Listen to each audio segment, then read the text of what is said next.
පොහොසත් රටක් ලස්සන ජීවිතයක් කියන අපේ ප්‍රතිපත්ති මාලාව තුල අපි ආමන්ත්‍රණය කරන විසඳන්න හදන අර්බුද ගණනාවක් තියෙනවා. කාතකින් ආර්ථික තලයේ තියෙන ඒ අර්බුද ඒක කළමනාකරණය කරමින් යන අතර ඒ වගේම තමයි අපේ දේශපාලන සංස්කෘතියේ තියෙන ඒ අර්බුදය, ඒ දේශපාලන සංස්කෘතිය වඩා ශිෂ්ට සම්පන්න ජනතාවාදී දේශපාලන සංස්කෘතියක් බවට පත් කරන ඒ ගමන තුලත් ඒ සියල්ලම අතරේ සමාජ අර්බුද ගණනාවකුත් තියෙනවා අපිට විසඳන්න. ඒක තමයි මම හිතන්නේ අපේ නිවේදක මහත්මයාත් මතක් කරේ මේ මොහොතකට ඉස්සෙල්ලා. අර දෙක යම් තාක් දුරකට අපිට නීති ගෙනල්ලා, තාක්ෂණ විසඳුම් ගෙනල්ලා විසඳගෙන යන අතර සමාජ අර්බුදය විසඳන එක ලේසි පහසු දෙයක් නෙවෙයි. ඒක අපිට නීති වලින්ම විතරක් විසඳන්න බෑ. ඊට වඩා සංකීර්ණ දෙයක්.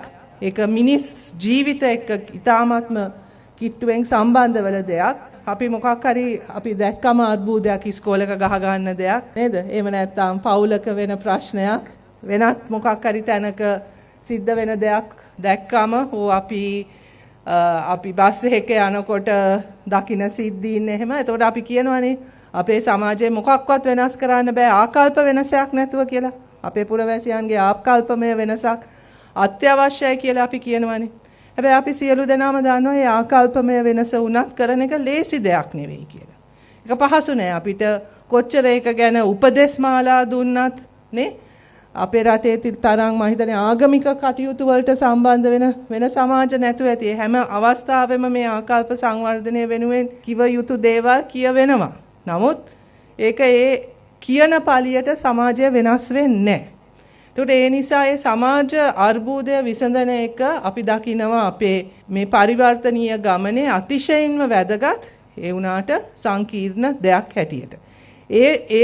ඒ සමාජ අර්බුදය විසඳීමේ කොටසක් තමයි අත වශයෙන්ම අපි එක පැත්තකින් මේ කලා ජීවිතය, මේ සංස්කෘතික ජීවිතය වඩා පොහොසත් ජීවිතයක් බවට පත් කරන්න කලා ජීවිතය අපේ සංස්කෘතික ජීවිත දියුණු තැනකට ඒ සංස්කෘතික ජීවිතය තුලත් ඒ පුනරුදයක් කරන්න අපි ගන්න උත්සාහය ඒ වෙනුවෙන් අමාත්‍යාංශයට සම්බන්ධ මේ ආයතන ගණනාවක් මැදිහත් වෙනවා. ඒ වගේම තමයි අපි අධ්‍යාපනයේ හරහත් මොකද අපි හිතනවා මේ සමාජ අර්බුදය විසඳන්න ලොකුම ඉඩක් අපිට තියෙන්නේ අපි අධ්‍යාපනය තුල කරන පරිවර්තනය හරහා. ඒතකොට මේ අධ්‍යාපන පරිවර්තනය හරහා අපි උත්සාහ කරන්නේ ඒ සමාජයට අවශ්‍ය වන හොඳ පරිකල්පනයක් තියෙන, සහකම්පනය තියෙන නේද? නායකත්වය තියෙන, සාමූහිකත්වය තියෙන, ඒ වගේම නිර්මාණශීලී පුරවැසියන් බිහි කරන්න තමයි